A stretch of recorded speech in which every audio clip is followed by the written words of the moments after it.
Hack ETF, 2x returns from cybersecurity stocks in the last 5 years. Please subscribe and like the video.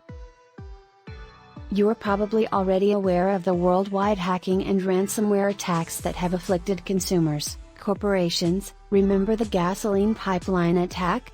And government institutions. As a result, many investors are likely to consider investing in cybersecurity firms in order to increase their net worth. Today, I'll examine the ETF Prime Cybersecurity ETF, NYSE hack to see if it makes sense to include it in a well-diversified long-term portfolio. Investment thesis. The investment concept is straightforward in this case. According to Markets and Markets Research, the global cybersecurity market is expected to increase from $217.9 billion in 2021 to $345.4 billion in 2026, with a compound annual growth rate, CAGR, of 9.7% between 2021 and 2026. I completely agree with the threat assessment, and I'd want to point out that the cybersecurity market spans the full spectrum, from individual home users to small enterprises to huge corporations, and from local and federal government bureaucracies to multinational consortiums and working groups. The truth is that no one computer, network, or company is immune to the ever-present threat of getting a cybersecurity virus, ransomware assault, or theft of important and extremely expensive intellectual property, IP. Top 10 holdings. The top 10 holdings of the Hack ETF. I consider 23.6% of the portfolio's 60 companies to be too diversified. What I mean by over-diversified is that I continue to believe that cybersecurity is a subsector in which a few big winners will likely capture the majority of enterprise-level business solutions. It's still early, so I could be mistaken.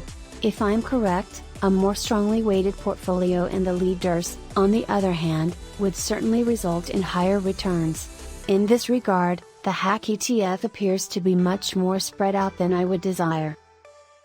Cisco, the networking corporation, is the top holding, with a 3.2% weight.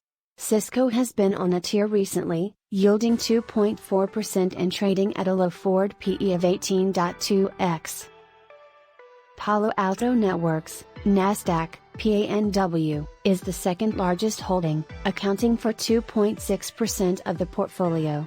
PANW is one of my top cybersecurity recommendations.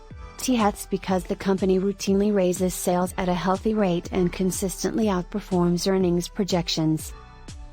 PANW does not pay a dividend and is now trading at a forward PE multiple of 77.6x. PANW is moving from the NYSE to the NASDAQ, owing to its desire to participate in the QQQ ETF. NortonLifeLock is the number 6 holding with a 2.2% weight. Individual home users are a big fan of Norton's products. As shown in the graph above, shares have increased by about 23% in the last year. The $0.56/share GAAP EPS for fiscal Q2 was a $0.21/share beat. Revenue climbed by 11% year-over-year, while margin increased by 200 basis points to 52%. Akamai is the number 7 holding, and it's been a bit of a letdown, with a year-over-year gain of only 8%.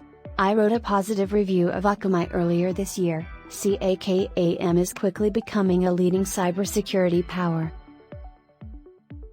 Performance. Hack is a well-established ETF with $2.2 billion in assets and an expense fee of 0.60%. However, its long-term track record since inception is a relatively uninspiring 14.4% on a quarter-end basis. In the meanwhile, keep in mind that all of these cybersecurity ETFs have trailed the S&P 500, as measured by the SPY ETF. This is most likely because they got ahead of themselves in terms of valuation last year, to the point where this year's sales and earnings growth rates have struggled to keep up with the repricing during the current market rotation from growth to value. In the meanwhile, Keep in mind that all of these cybersecurity ETFs have trailed the S&P 500, as measured by the SPY ETF. This is most likely because they got ahead of themselves in terms of valuation last year, to the point where this year's sales and earnings growth rates have struggled to keep up with the repricing during the current market rotation from growth to value. Risks. There are a lot of leading cybersecurity companies with valuations ranging from very high to very low. Given that the market is still at or at an all-time high, a large market correction could have a significant negative impact on Thesis cybersecurity businesses and the ETFs that track them. As a result, investors intending to start or add to a cybersecurity investment may consider averaging in over a period of weeks, or even months, to avoid going all in at the market's peak and to better position themselves to profit from market volatility. This volatility can be exacerbated by a shift away from growth and toward value, as we've seen with a number of cybersecurity firms this year. Summary and conclusion. We are still in the early stages of cybersecurity technology, particularly when it comes to protecting cloud-based businesses and the high-speed networking infrastructure that supports them at the enterprise level. It's a relatively fast-growing sector, and I believe there will be some large winners and some not-so-big winners.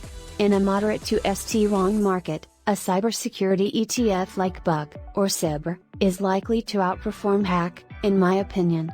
Hack, on the other hand, may be better positioned if the market drops significantly.